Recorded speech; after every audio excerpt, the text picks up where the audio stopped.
Hola, buen día para todos.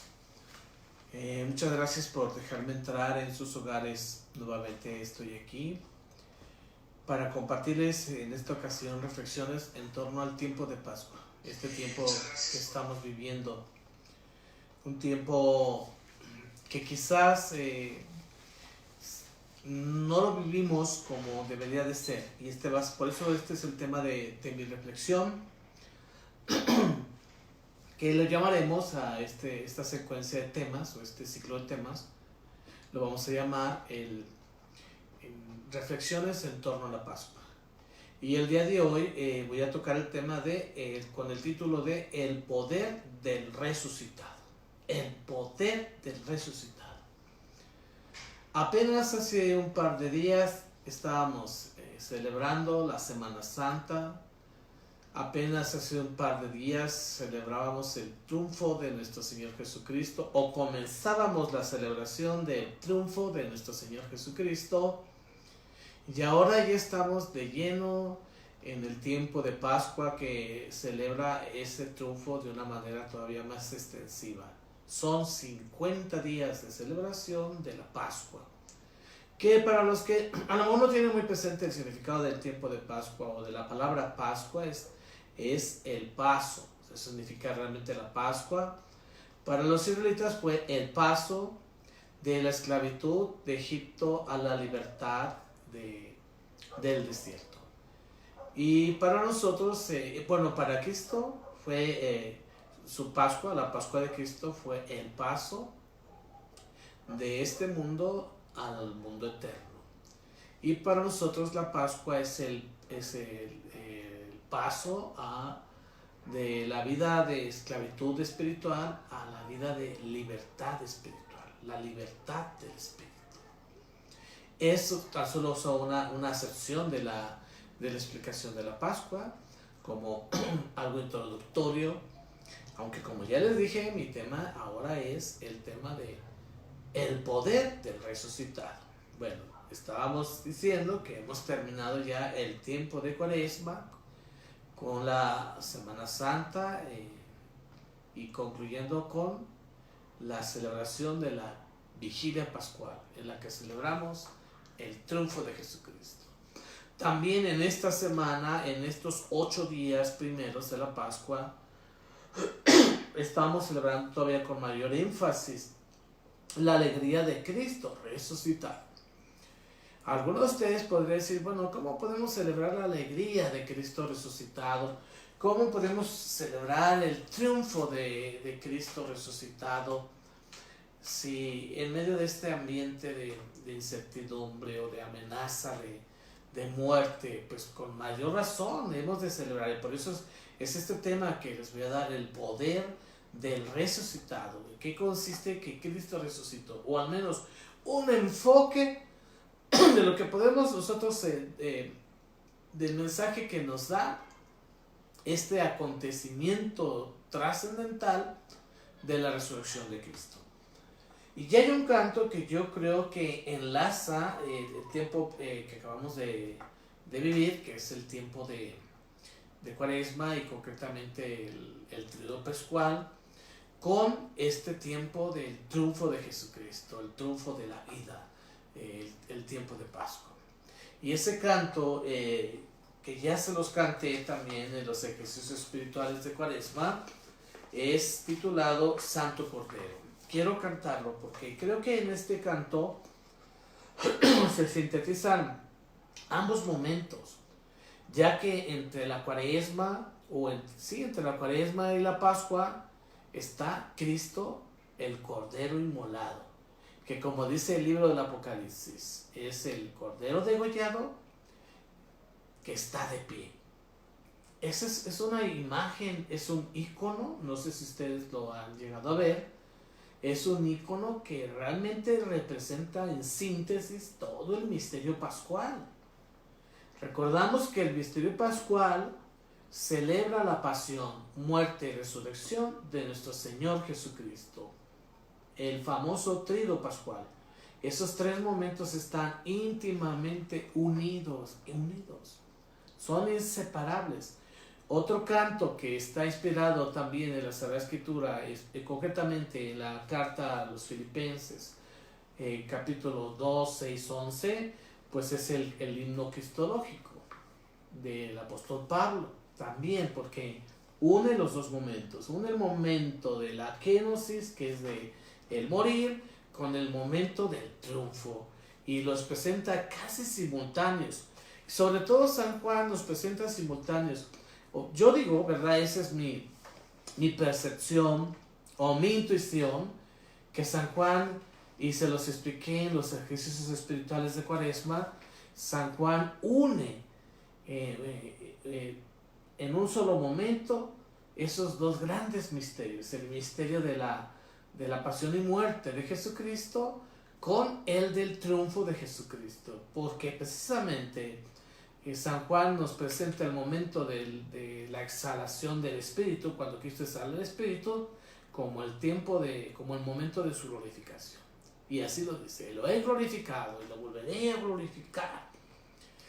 Y relacionado pues con los temas que hemos reflexionado, unido el dolor a la alegría, el sufrimiento al gozo. Sí se pueden darse juntos realmente. Por ejemplo, el gozo de los mártires que estando sufriendo el suplicio, no sufren, no pierden, mejor dicho, no pierden, misteriosamente hablando, el gozo, la alegría. Recordamos aquel pasaje del profeta Daniel, en que estaban los tres jóvenes en el horno ardiente, y sin embargo el fuego no los quemaba, y ellos entonaban cánticos, gozando de sufrir por Cristo. Eso es algo misterioso.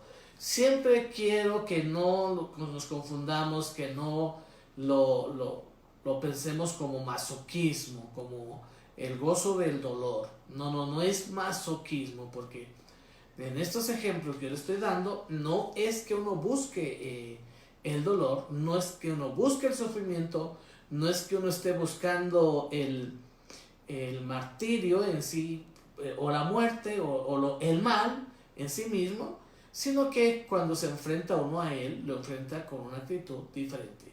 Y ahí es donde está el poder del resucitado. Vamos pues entonces a entonar este canto. Basta ya tanta introducción. Saludos a todos los que me están escuchando y viendo de la parroquia de Tomelopitos, de Tomelópez, del Carmen, de todos los que me estén escuchando, de otras parroquias donde he estado, especialmente de Cárdenas, de San Pedro, del Buen Pastor, en fin, a todos los que han vivido los retiros del desierto, a todos los hermanos que me están escuchando donde quiera que sea, que me han conocido, que los conozco, que los estimo, que los amo, que los aprecio. Saludos de verdad y gracias por dejarme entrar en su casa en el afán de animar, de alentar, de elevar su espíritu. Esa es la idea. Vamos a entonar entonces este canto. Santo Cordero, crucificado en el madero, moriste por mí. Tú derramaste sangre inocente, gracias pagado por mi pecado.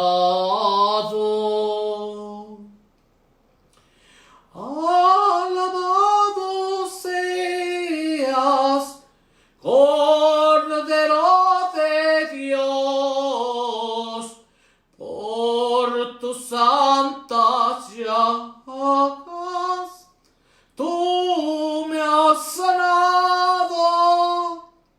Si en la cruz tú diste la vida por mí, hoy yo quiero darla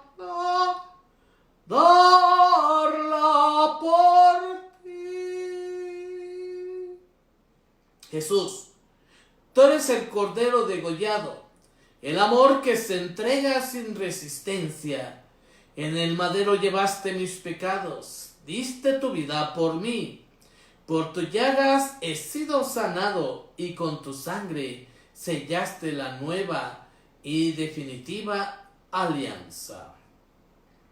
Santo Cordero, cuánto me amas, pues de la muerte me has rescatado. Toma mi vida, yo te la doy. Seré testigo de adoración. Alabado seas, Cordero de Dios, por tus santas llagas tú me has sanado. Si en la cruz tú diste la vida por mí, oh, yo quiero darla por ti. Bien, pues es el canto. Este domingo pasado asistimos a la celebración del triunfo de nuestro Señor Jesucristo y escuchamos unos textos de la Sagrada Escritura, los que tuvimos la oportunidad de participar de la celebración, ya sea presencial o ya sea por transmisión digital. Escuchábamos en primer lugar el testimonio de Pedro en Hechos 10, 34, 43. Por los que quieran checar la cita en la que una de las citas que vamos a reflexionar, y sobre todo también el Evangelio de San Juan, capítulo 20, versículos 1 al 9. Contemplamos la resurrección de nuestro Señor Jesucristo a través de los ojos de los que fueron testigos de este gran acontecimiento. Uno de ellos, el apóstol Pedro. Como ya les había compartido, Pedro, después de la resurrección, cambia totalmente, y no solo él, de tal manera que lo encontramos predicando, transmitiendo uno de sus discursos más imponentes, ya que una vez transformado por la fuerza del Espíritu Santo o por el Espíritu de Cristo resucitado, la fuerza del Espíritu Santo o la fuerza de Cristo resucitado, por eso este tema lo llamamos el poder del resucitado, la fuerza de Pentecostés. Él pronuncia este discurso en la casa del centurión Cornelio, y ahí está hablando precisamente de un problema, de un conflicto que tenían los cristianos respecto al consumo de los alimentos puros o impuros. Y esto estaba muy en íntima relación con el tema también de la resurrección de Jesucristo. Les voy a decir por qué. Porque los judíos criticaban a la naciente comunidad cristiana, porque esta comunidad nace del costado de la sangre de Cristo, nace en ese día, nace precisamente al pie de la cruz, en esa naciente comunidad cristiana. Bueno, quiero aclarar, ¿verdad? Por los que quieran ser muy precisos, exactos. Decimos que también la iglesia nace precisamente en Pentecostés, sí, pero vuelvo a repetirles también, yo veo, así lo veo yo, tres momentos que se funden en uno solo. El momento de la crucifixión, el momento de la resurrección y el momento de Pentecostés. Creo que San Juan así los funde en uno solo, porque cuando Cristo exhala el Espíritu, en ese momento en la cruz se derrama el Espíritu sobre los apóstoles. En ese momento, esa es la idea, ¿verdad? Aunque los apóstoles empiezan a experimentar la fuerza de ese espíritu de resucitado al tercer día de la resurrección, al tercer día de su sepultura, el día de su resurrección, en el domingo, sienten ellos esa fuerza que los libera del miedo, que los libera de las dudas, que los cambia totalmente, que los contagia, los envuelve en el Espíritu de Cristo, de tal manera que van comenzando poco a poco a salir de su encierro para ir y anunciar el mensaje que Jesús nos dejó, que se ve ya más enfáticamente en el día de Pentecostés. ¿Sí? Ustedes no sé si han escuchado también que hay muchos Pentecostés, no hubo un solo Pentecostés. Hay muchos, pues el Espíritu se derrama, el mismo Cristo lo dice en el Evangelio de San Juan, el viento sopla donde quiera, el Espíritu se derrama y cuando toca los corazones, esos corazones son animados con la fuerza o el poder del resucitado. Entonces por eso mi tema es el poder del resucitado. O sea, ¿qué significa para nosotros la resurrección de Cristo? Y ya vamos adelantando. Entonces, conectando otra vez las ideas para que no se me pierdan. Estamos hablando de que tenía que ver el problema del consumo de alimentos puros e impuros, porque la naciente comunidad cristiana, pues, dejaba de lado esa ley judía. Para ellos era ya obsoleta, para ellos no importaba ya este tema de que esto era impuro o puro, porque el mismo Cristo así no lo había enseñado. Entonces, la naciente comunidad cristiana se identifica porque tienen un estilo de vida totalmente diferente y en algunos casos contrario a la de la generalidad de las personas. No cumplen con todas las normativas, con las exigencias de las que cumplen los demás, y por eso los atacan las autoridades judías, en general los judíos, ¿verdad?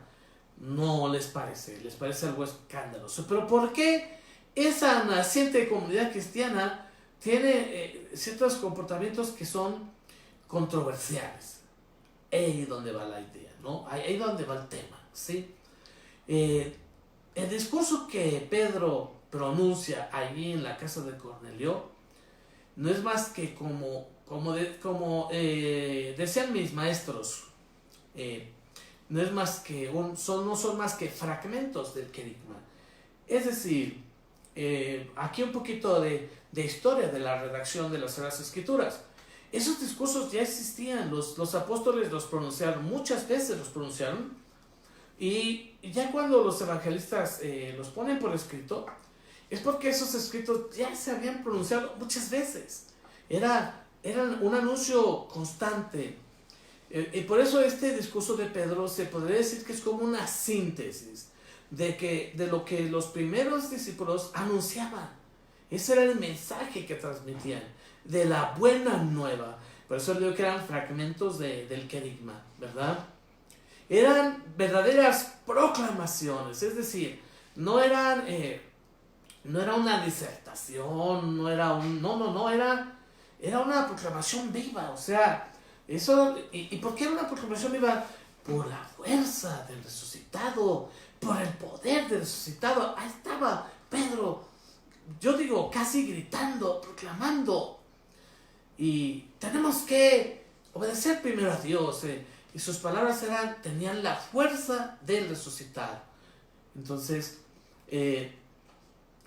predican, por una parte, la muerte de Jesús. Y si ustedes recordarán en el pasaje, ahí Pedro dice, ¿verdad? El que ustedes mataron ha resucitado. Así dicen, ¿verdad? El que ustedes mataron ha resucitado. O en otras palabras, el sacrificado ha resucitado. O sea, no resucitó cualquiera. Resucitó aquel que habían ellos sacrificado, que habían matado. Entonces, al mismo tiempo, simultáneamente predican la muerte de Jesús, hablan de la muerte de Jesús, ¿verdad? Como denunciando la verdad, pero a la vez anunciándola. Y al mismo tiempo de su resurrección. ¿Sí? Entonces, este anuncio es la causa de que se unan muchos más a la naciente iglesia, a la comunidad cristiana. ¿Y por qué se unen? Porque ven en esos apóstoles, en esa pequeña comunidad, el poder del resucitado. No solamente en su manera de hablar, sino también en su estilo de vida. Porque vamos a encontrar características diferentes, de actitudes diferentes en esa pequeña comunidad. Por ejemplo, esa pequeña comunidad es una familia donde no hay exclusiones de ningún tipo. Esa comunidad cristiana o esa naciente comunidad cristiana muestra los signos de la resurrección de Jesús, ¿sí?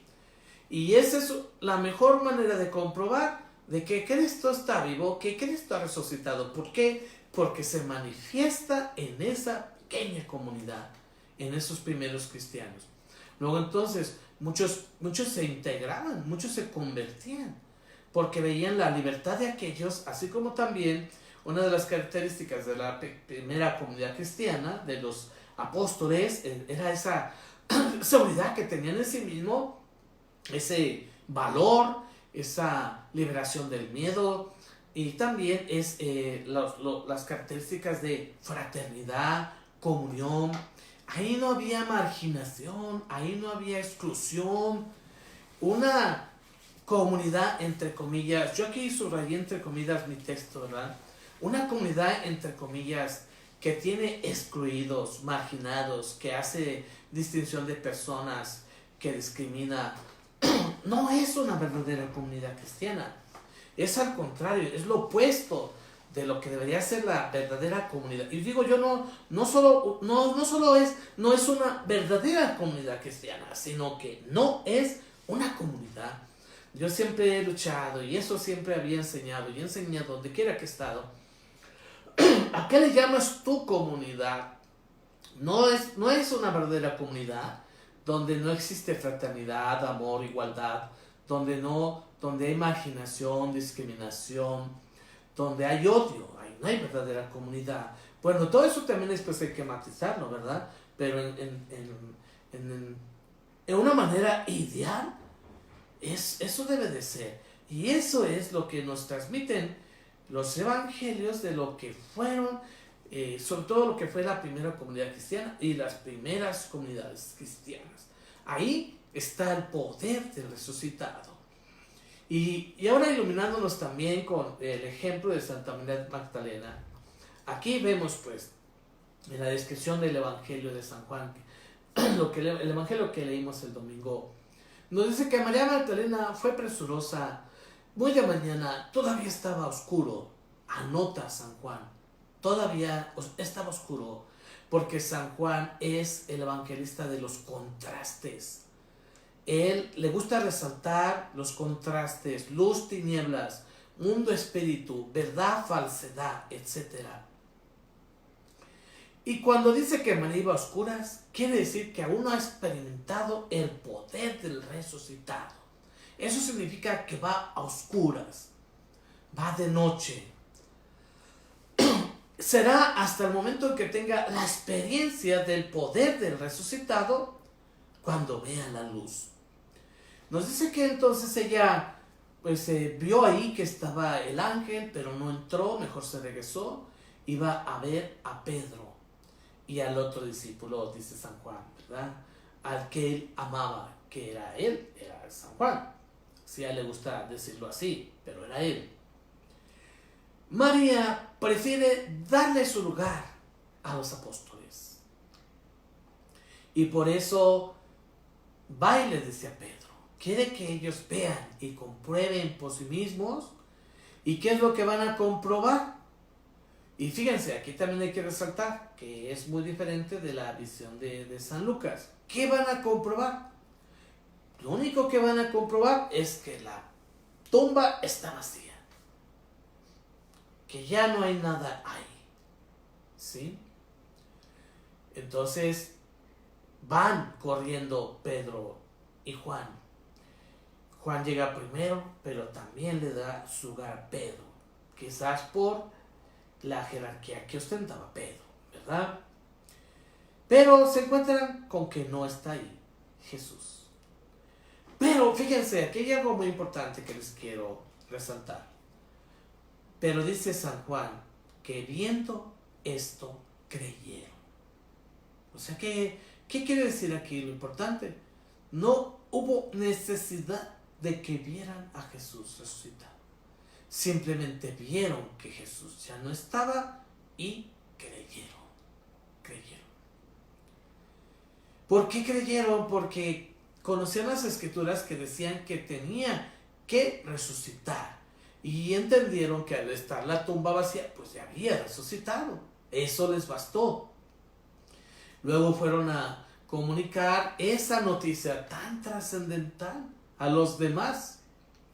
Y vemos así cómo se va transmitiendo de unos a otros la buena noticia de Cristo resucitado.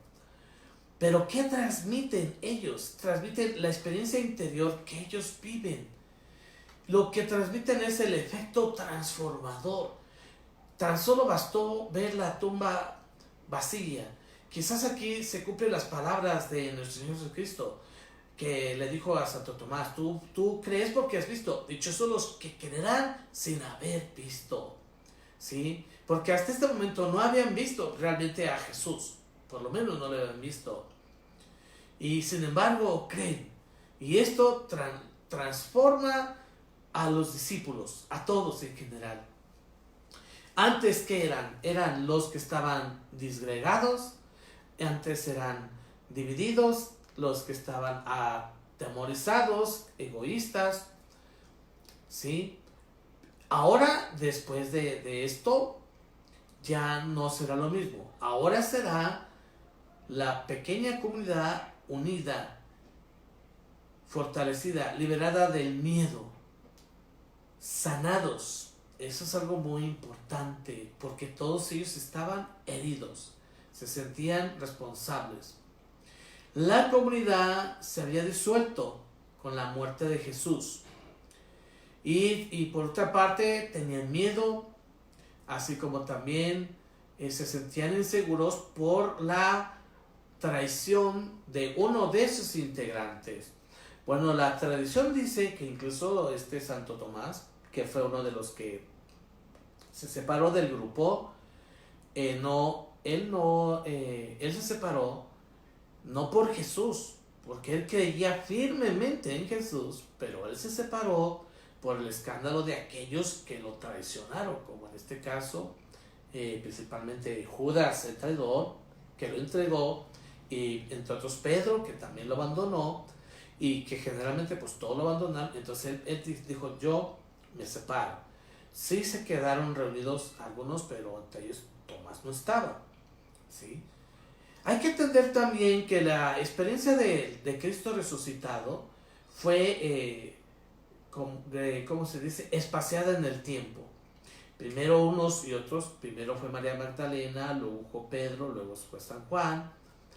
Estos luego le compartieron a los demás, y ya después sería Tomás y muchos más y más y más. Y todos, según iban escuchando el testimonio, pero sobre todo yo creo que aquí lo más importante que les quiero resaltar, sobre todo ver las actitudes, el ánimo, el entusiasmo, la fuerza de los que les transmitían esta noticia.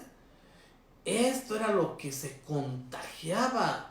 Y de verdad, hasta la actualidad, eso es lo que se contagia. Por ejemplo, ahorita hago un paréntesis respecto de lo que está de moda ahorita, que es lo del contagio, y un paréntesis para tomar un poquito de agua también.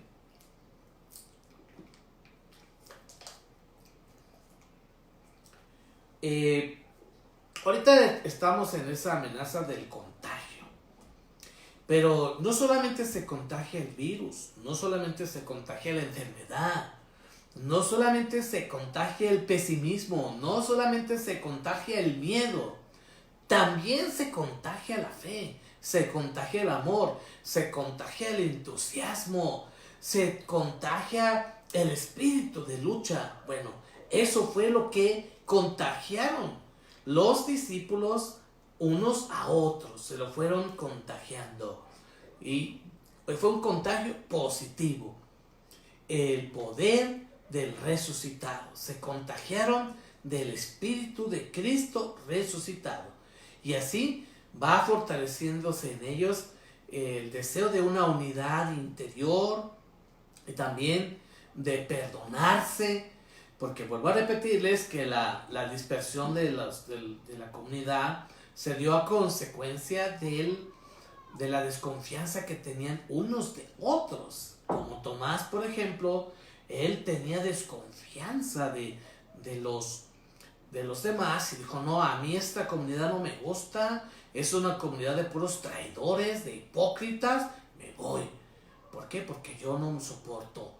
Pero no, él no dudó de Cristo, sino de los demás.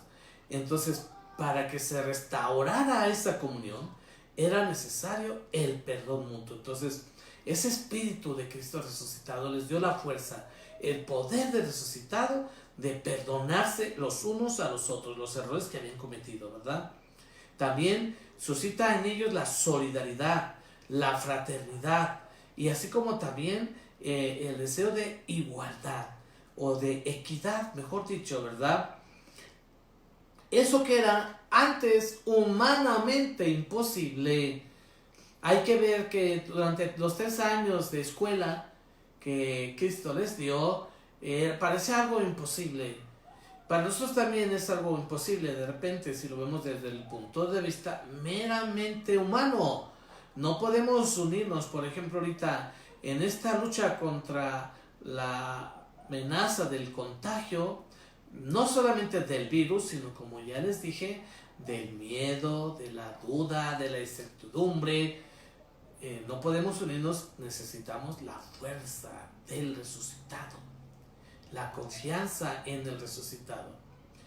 Y fíjense, la fuerza del resucitado consiste en que, teniendo ellos ya el Espíritu de Cristo resucitado, no quiere decir que cambió el entorno, que cambió el ambiente, no. El ambiente fue el mismo, ese ambiente que los mantenía encerrados, ese ambiente es el mismo que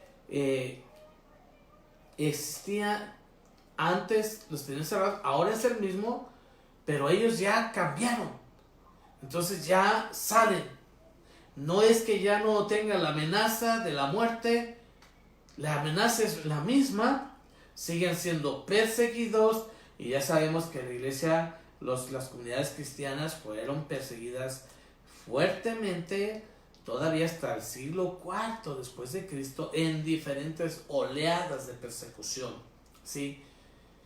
Y parecía que esas persecuciones o esas amenazas fortalecían más la fe, la esperanza y la unidad de los cristianos. Y yo creo que eso mismo también tiene que y ya ha sucedido. Pero algunos no se explican, no dicen, pero ¿cómo se da eso? ¿Cómo los seres humanos se unen solamente en la desgracia, en la amenaza? No, es que sí se da. Ese es el espíritu del humanismo. Para nosotros cristianos es el espíritu de Cristo resucitado. Es esa presencia de Jesús, esa presencia, esa fuerza interior. Lo logró el resucitado. Lo que era humanamente imposible, lo logró el resucitado. Entonces yo creo que aquí también se presta a entonar tocatito, para que no se vayan a dormir, ¿verdad? Con el discurso. Y pues aquí tenemos, por ejemplo, este canto en la página número 15, que se titula Ayer, Hoy, Siempre. Algunos lo conocerán, todos los que fueron al desierto, al retiro de Apocalipsis.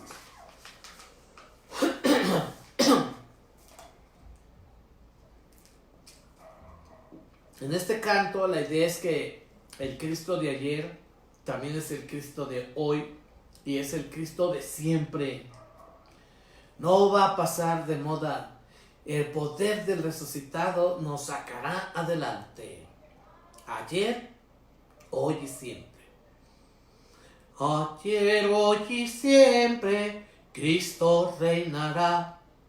Él es el camino, la vida y la verdad. Ayer, hoy y siempre, Cristo reinará. Él es el camino, la vida y la verdad. Él libera al prisionero. Él da vista a los ciegos. Al oprimido le da libertad. Es Jesús nuestro Salvador.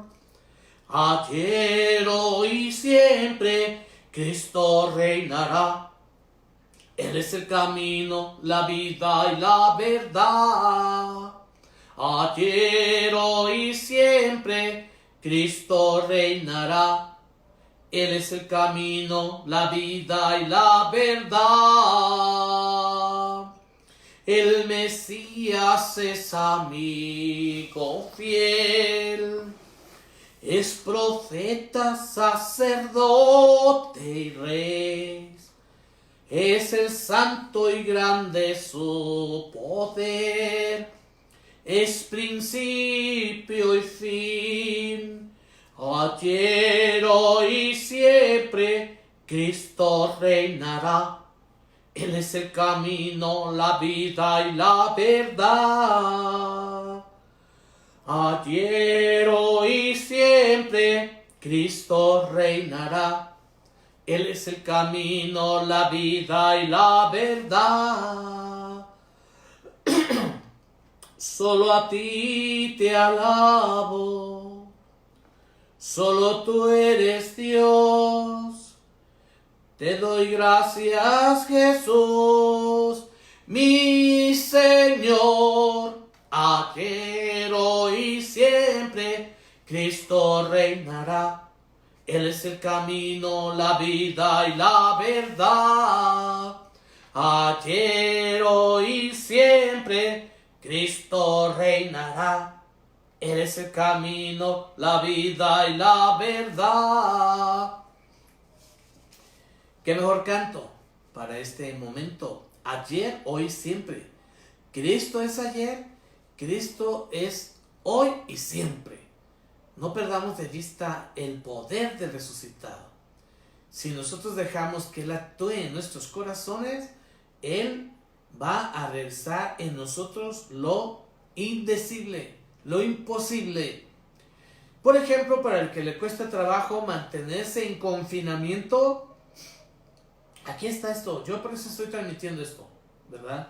La verdad, con el gusto de que pueda servirles, por lo menos para entretenerles. Hoy hablé con una persona de allá, de una comunidad que se llama Las Conejas, y me decía pues que ella ya tiene mi libro. Me dijo, ya tengo su libro, mire, aquí está el libro, pero me cuesta trabajo leer, pero ya lo estoy leyendo. Le dije, mira, un ratito que leas el libro, otro rato rezas el rosario, y otro ratito escuchas mis temas, y ya vas poco a poco, no solo matando el tiempo, porque el tiempo no se mata, el tiempo está ahí, ¿verdad? El tiempo existe, dejará de existir, esa es una idea, ¿verdad? Pero el tiempo pasará y dejará lugar al instante eterno, o al presente eterno.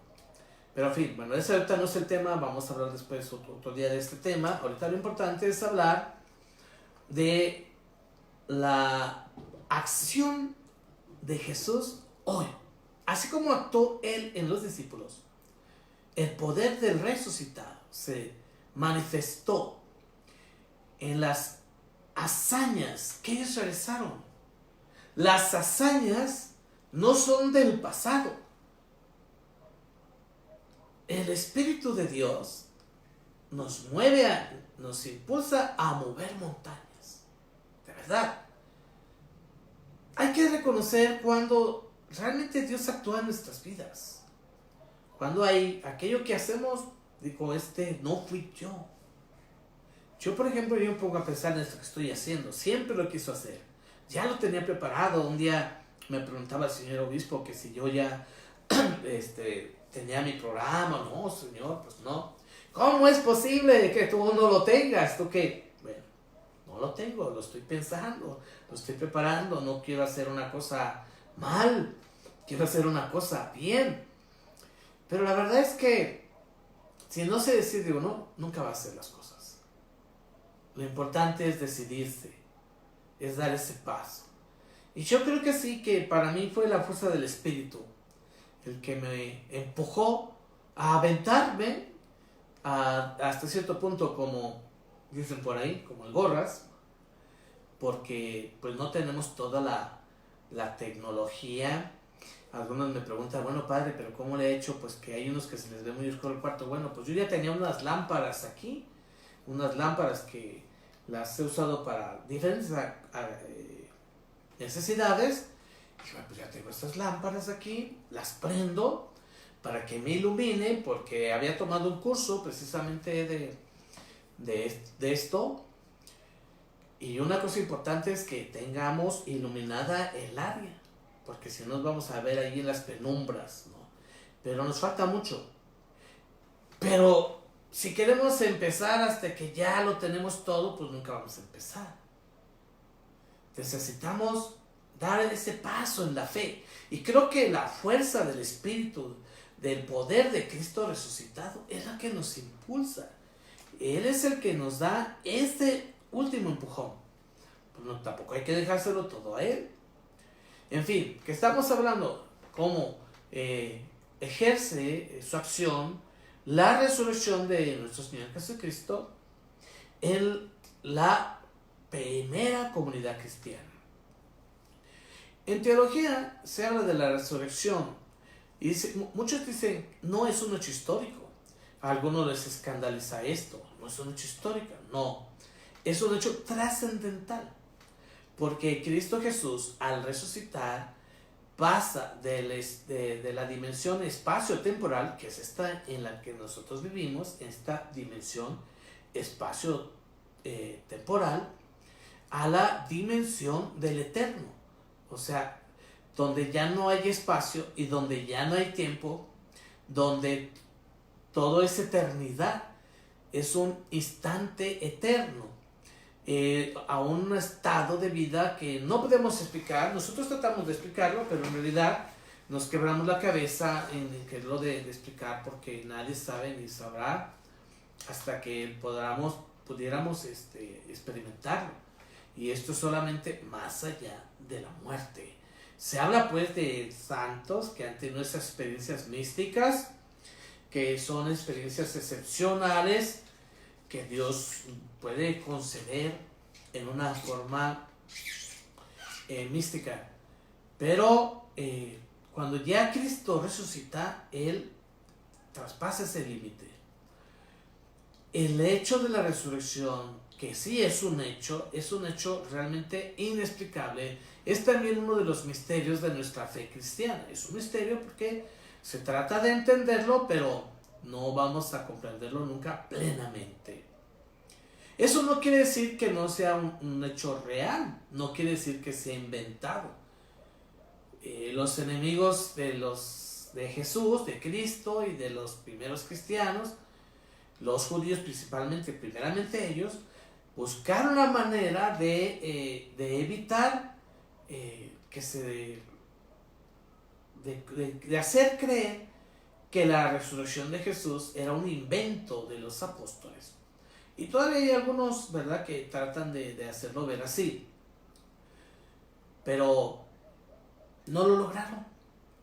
No lo lograron, ¿en qué sentido? En el sentido de que una multitud, un mayor número de personas, más y más, hasta llegar a ser multitudes, como dice el libro del Apocalipsis, que ahorita también les voy a cantar ese cantito, llegar a ser miles y miles, hasta millones, hemos creído en la resurrección del Señor Jesucristo.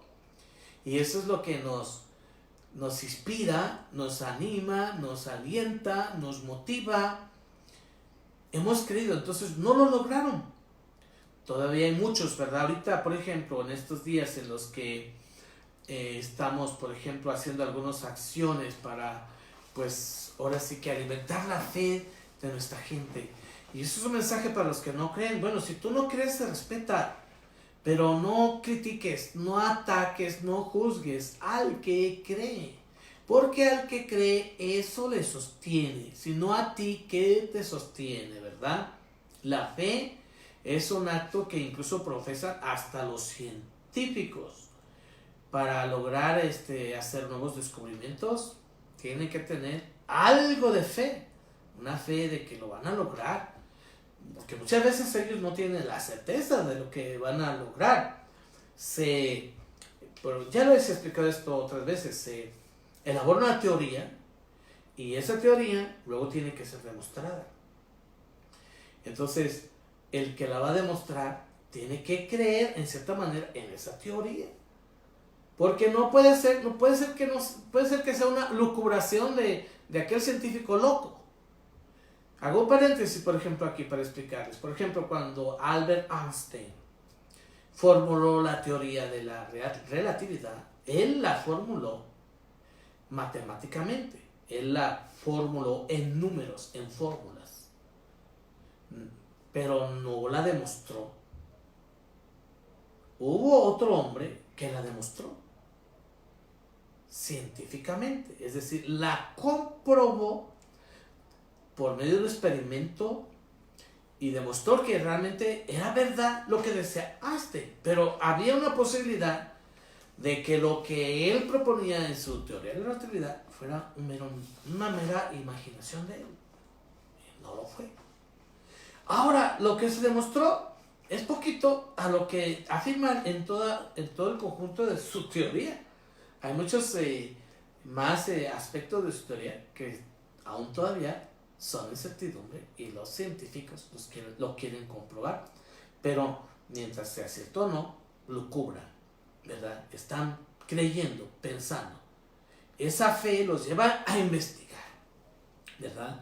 Es como cuando les explicaba un poquito esto de la fe, bueno, eso no lo expliqué aquí, eso lo expliqué en mi clase, del encuentro de la fe y la razón.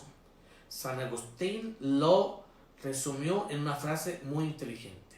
Él dijo, cree y entenderás, entiende y creerás, ¿sí?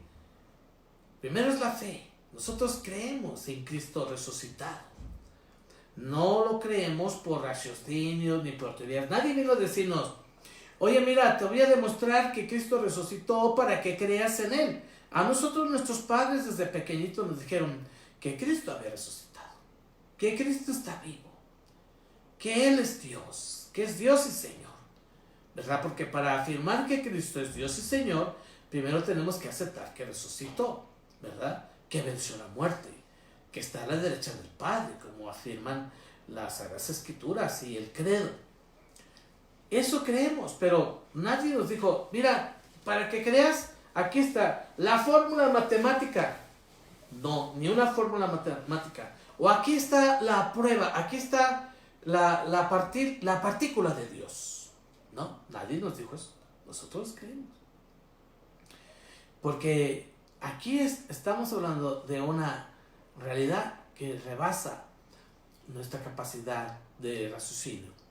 Y creemos por el testimonio, por ese contagio de los discípulos, de los apóstoles. Ellos creyeron, más que nada al ver su entusiasmo, al ver su ánimo. Y yo creo que eso sigue siendo realidad. Cómo uno motiva a las personas para que luchen, para que se esfuercen, para que compartan, para que sean solidarios, para que salgan de su egoísmo y luchen por un mundo mejor. Ese es el poder del resucitado. El hecho de que uno se siente vivo porque cree que Jesús ha vencido la muerte, porque ha resucitado. Y esas experiencias son las que han cimentado la fe de miles y de millones de personas. Vean ustedes la fuerza, el poder del resucitado. ¿Qué alcances tiene? ¿Verdad? Son unos alcances inmensos. Y para Pues bueno, vamos a continuar, como les digo, estos temas. Vamos a continuar estos temas que está centrado en todos los acontecimientos de la resurrección de nuestro Señor Jesucristo, el misterio pascual, pero ya ahora hablamos más en concreto de la resurrección, que es el tema principal de del día de hoy. Luego tendremos que hablar del señorío de Jesús, hablar del Espíritu Santo, hablar de la ascensión de Cristo a los cielos y así, de todos estos misterios que se meditan, que se reflexionan, que se contemplan en este tiempo de Pascua. Y no solo se meditan, sino nos animan. Yo creo que eso es lo más importante, nos animan, nos inspiran. No es nada más de que te quedes en la contemplación o en la admiración, nada más de que te quedes boquiabierto y que digas, ¡ay, qué grande es el Señor! No, sí, está bien, esa es una cosa importante, ¿verdad? De hecho, sí es para que te quedes estupefacto, que te quedes boquiabierto, que digas, de verdad que qué grande es Dios, o sea, qué impresionante es un misterio. Pero también es para que, como los apóstoles, como hoy compartíamos a Pedro, su testimonio, para que salgas del egoísmo, o los primeros cristianos, salgas y hagas algo por un mundo mejor. Ahorita, bueno, es una contradicción ahorita lo que estoy diciendo, ¿verdad? No se trata de, ahorita nos están diciendo que nos quedemos en casa. Sí, pero lo que yo estoy diciendo, ese salir es un salir espiritual, es decir, salgas de tu egoísmo. Por ejemplo, compartir. Ahorita en varias parroquias hay centros de acopio, también nosotros abrimos nuestra parroquia también para los que quieran. Hay personas que quieren compartir, que quieren ser solidarios. Hay personas que dicen, yo puedo ayudar, porque se vienen tiempos difíciles, y que habrá personas que no tendrán ¿qué comer? Yo quiero ayudar. ¿A dónde puedo llevar víveres para que en su momento se repartan con los que más están sufriendo? Ah, bueno, ahí está nuestra parroquia también, ¿verdad? Del Señor de la Misericordia. No confundir, no se confundan con la rectoría del Señor de la Misericordia. Esta es parroquia. Mi parroquia en este momento que yo estoy, mientras estoy ahí, porque no es mía, ¿verdad? Pero mientras estoy ahí es mía. Eso es a lo que nos tiene que llevar. Sí, primero a la fe. Los discípulos creyeron, se quedaron maravillados, se quedaron boquiabiertos, pero no se quedaron, ¿cómo diríamos? Congelados, no se quedaron paralizados, sino que esta misma fuerza de Cristo resucitado los llevó primero a contagiar a otros de ese entusiasmo, de esa fe, de esa fuerza, y a solidarizarse con todos. Eso es el tema del día de hoy. Creo que un canto que nos puede iluminar es, hablando de contemplar la grandeza de Dios, este canto que dice, cuán bello es el Señor. Y con este canto vamos a terminar ya nuestra meditación del día de hoy, nuestra reflexión.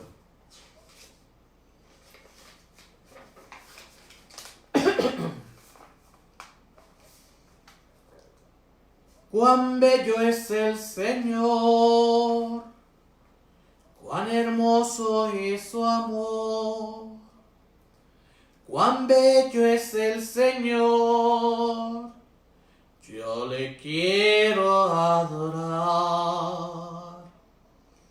Cuán bello es el Señor, cuán hermoso es su amor, cuán bello es el Señor, yo le quiero adorar.